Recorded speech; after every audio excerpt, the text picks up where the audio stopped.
ଯେଉଁମାନେ ସୋସିଆଲ ମିଡ଼ିଆରେ ଆକ୍ଟିଭ୍ ଥାନ୍ତି ସେମାନେ ଘରର କିଛି କାମ କରନ୍ତିନି।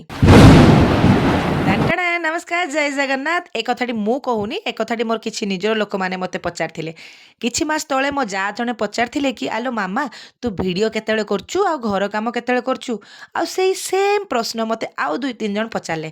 ତ ମୁଁ ଭାବିଲି ଜଣ ଜଣ କରି ସମସ୍ତଙ୍କୁ ଉତ୍ତର ଦେବା ଅପେକ୍ଷା ଗୋଟେ ଭିଡ଼ିଓଟେ ବନେଇଦେବି, ଆପଣ ସମସ୍ତେ ଉତ୍ତର ପାଇଯିବେ ଆଉ ମୋତେ ବି କଣ୍ଟେଣ୍ଟ ମିଳିଯିବ ଭିଡ଼ିଓ କରିବା ପାଇଁ। ତ ମୋର ପ୍ରିୟର ବନ୍ଧୁଗଣ, ଆପଣମାନେ ଭାବୁଥିବେ ନା ମୁଁ କିଛି କାମ କରେନି, ଖାଲି ଭିଡ଼ିଓ ବନାଏ। ନାଇଁ ନାଇଁ, ଆପଣମାନେ ଯେ କାମ କରନ୍ତି ତାଠୁ ମୁଁ ଅଧିକା କାମ କରେ। କାହିଁକିନା ଆପଣମାନେ ଘର କାମ କରନ୍ତି, ବାହାର କାମ କରନ୍ତି, ବାକି ମୁଁ ଘର କାମ ବାହାର କାମ ସହିତ ଏକ୍ସଟ୍ରା ସୋସିଆଲ ମିଡ଼ିଆ କାମ କରେ, ମାନେ ଭିଡ଼ିଓ ବନାଏ, ଭଏସ୍ ଦିଏ, ଏଡ଼ିଟିଂ କରେ। ଆଉ ଆପଣମାନେ ଜାଣିଥିବେ ତ ମୋର 2ଟା କୁନି କୁନି ବାଳକ, ଜଣେ ପଞ୍ଚମ ଶ୍ରେଣୀ ମାନେ ଷ୍ଟାଣ୍ଡାର୍ଡ଼ 5ରେ ପଢ଼ୁଛି, ଆଉ ଜଣେ ଜଷ୍ଟ ଭୂଇଁରୁ ଅଣ୍ଡାରୁ ଫିଟିଛି। ତ ଗୋଟେ ଛୋଟ ଛୁଆକୁ ସମ୍ଭାଳିକି ଘର କାମ କରିବା କେତେ କଷ୍ଟ, ଯେଉଁମାନେ ମୋ ଭଳି ମା ହେଇଥିବେ ସେମାନେ ଜାଣିଥିବେ। ତ ମୁଁ ଖାଲି ବ୍ଲଗ୍ ରିଲ୍ସ ଏସବୁ ବନାଇନି, ମୋ ପାଖରେ ବହୁତ ସାରା କାମ ଥାଏ। ଦେଖୁନାହାନ୍ତି କେତେ କାମ ଅଛି, ଯାହାଦ୍ୱାରା କି ମୋ ଆଇବ୍ରୋ କେତେ ବଢ଼ିଗଲାଣି। ମୋତେ ଟିକେ ଆଇବ୍ରୋ ସେଭ୍ କରିବା ପାଇଁ ବି ବେଳ ନାହିଁ। ତ ସେଇଟାରେ ଆପଣମାନେ ଖାଲି ଖାଲିଟାରେ ଭାବୁଛନ୍ତି ମୁଁ କିଛି କାମ କରୁନି, ଖାଲି ରିଲ୍ସ ଆଉ ବ୍ଲଗ୍ କରୁଛି। ହଉ ଭାବନ୍ତୁ, ସେଟା ବି ଆପଣଙ୍କ ଭାବନା, ସେଥିରେ ବି ମୁଁ କ'ଣ ତାଲା ପକେଇ ପାରିବି? ଦେଖିବାକୁ ଗଲେ ଆପଣଙ୍କ ଭାବନା ବି କିଛି ଭୁଲ ନୁହେଁ। ମୁଁ ବି ଆଗରୁ ଏ ଲାଇନ୍‌କୁ ଆସିବା ଆଗରୁ ଏକ୍ଜାକ୍ଟଲି ଏଇ କଥା ଭାବୁଥିଲି କି ଯେଉଁମାନେ ବ୍ଲଗ୍ ଆଉ ରିଲ୍ସ ବନାନ୍ତି ସେମାନେ ଘରର କିଛି କାମ ଦାମ କରନ୍ତିନି। ହେଲେ ଯେବେଠୁ ଏ ଲାଇନ୍‌ରେ ଆକ୍ଟିଭ୍ ରହିଲି ମୁଁ ସବୁ କଥା ବୁଝିପାରିଲି। ଚାଲନ୍ତୁ ପଛପଟେ ଯେହେତୁ ଚାଲିଛି ଜୟ ଜଗନ୍ନାଥ ଚ୍ୟାନେଲଟି, ତ କାଳିଆକୁ ମୁଣ୍ଡିଆଟେ ମାରିଦେବା, ହାତଟି ଟେକିଦେବା।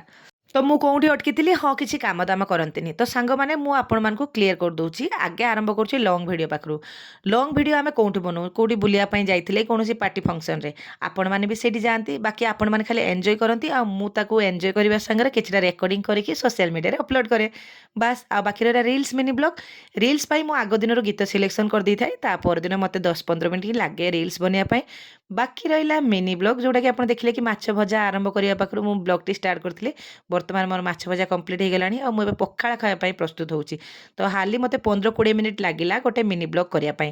ଯଦି 24 ଘଣ୍ଟାରୁ ମାତ୍ର 15-20 ମିନିଟ୍‌ରେ ମୁଁ ଗୋଟେ ଭିଡ଼ିଓ ବନେଇ ପାରୁଛି, ଅସୁବିଧା କ'ଣ? ବାକି ଏଡ଼ିଟିଂ, ଭଏସ୍ ଦେବା ଏଗୁଡ଼ା ତ ମୁଁ ମୋ ରେଷ୍ଟ ଟାଇମ୍‌ରେ କରେ। ଯୋଉ ଟାଇମ୍‌ରେ ଆପଣ ଶୁଅନ୍ତି ମୁଁ ସେଇ ଟାଇମ୍‌ରେ କରେ। ଆଶା କରୁଛି ଆପଣମାନେ ଉତ୍ତରଟି ପାଇଯାଇଥିବେ। ଆଉ କୋଉମାନେ ମୋ ଉତ୍ତରରେ ଏକମତ, ଯିବା ପୂର୍ବରୁ ନିହାତି ମୋ କମେଣ୍ଟ ବକ୍ସରେ କମେଣ୍ଟ କରିକି ଯିବେ। ତାକି ମୁଁ ଜାଣିପାରିବି ଯୋଉ ଉତ୍ତରଟା ମୁଁ ଆପଣମାନଙ୍କୁ ଦେଲି ଆପଣମାନଙ୍କ ହୃଦୟକୁ ଛୁଇଁଲା କି ନାହିଁ। ରହିଲି ସାଙ୍ଗମାନେ, ମୁଁ ପଖାଳ ଖାଉଛି, ଆପଣମାନେ ବି ବୁଧବାରକୁ ଏନ୍‌ଜୟ କରନ୍ତୁ।